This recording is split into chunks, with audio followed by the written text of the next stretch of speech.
Buenas tardes, hoy quiero interpretar para ustedes una fantasía española que he compuesto para guitarra basándome en los temas populares andaluces más bonitos y más tradicionales que llevan acompañándonos siglos a lo largo de la historia. Comencé queriendo en realidad hacer un arreglo sobre el Vito. Con el Vito, Vito, Vito, con el Vito, Vito va. Que es una danza tradicional que creemos que es cordobesa porque además habla mucho sobre Córdoba en la letra y que se remonta al siglo XVII, aunque en el XIX adquiere su esplendor con la escuela bolera, que era una mezcla de la técnica del ballet de maestros españoles, franceses, italianos, con el baile gitano. Se conoce también como el baile del San Vito porque la historia está asociada a un mártir que tenía una enfermedad y que le provocaba unos espasmos y unos movimientos incontrolables, así que imaginaros cómo tenía que ser el baile.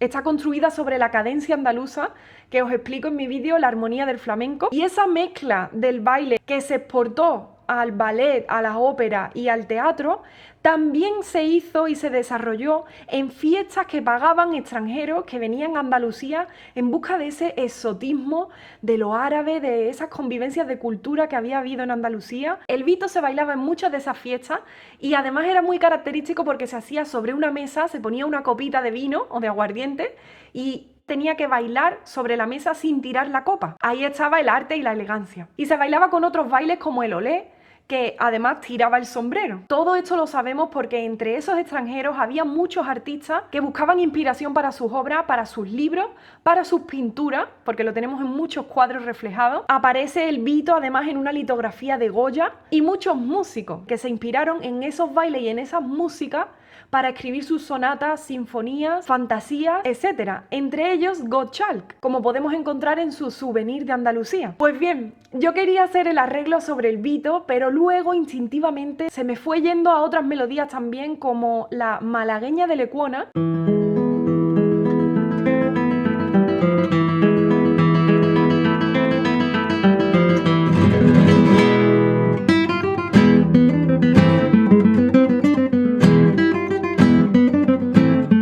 que se popularizó con Lecuona, un gran compositor y pianista, y este era cubano, pero de padres españoles de Canarias.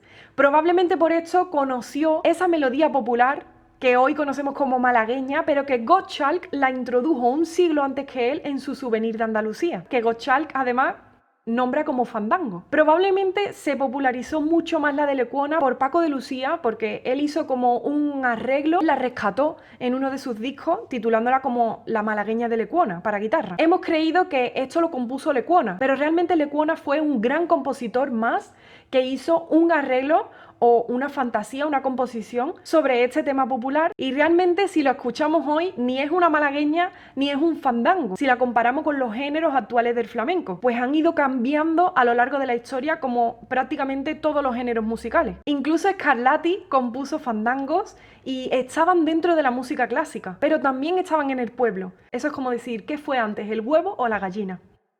No lo sabemos realmente, pero sí que es verdad que ambas vertientes, tanto la academia de la música escrita como la música de la calle, del pueblo, se mezclaron y se enriquecieron mutuamente, formando los géneros que tenemos hoy. También me he inspirado en Las bodas de Luis Alonso, que es una zarzuela de Jerónimo Jiménez, que además introduce muchos de los temas que inspiraron a Gottschalk y otros populares andaluces. Todos estos motivos, aunque nacieron y se desarrollaron bastante en Andalucía, luego también se fueron interpretando en teatros, en óperas, por toda España y por todo el mundo, enriqueciéndose a su vez de las culturas por las que iba pasando. Y es por eso por lo que titulo a este tema que he hecho La fantasía española. Si queréis aprender a tocar mi fantasía española para guitarra, podéis encontrar las partituras y tablaturas en mi página web, paolahermosin.com, con mis digitaciones y mis indicaciones para que el aprendizaje sea muy fácil y visual. Y espero que te haya gustado mucho este vídeo. Si es así, puedes suscribirte, dar me gusta, coméntame qué te ha parecido y cuáles son tus temas populares favoritos, y puedes compartir el link de YouTube con tus amigos. Muchísimas gracias por verlo.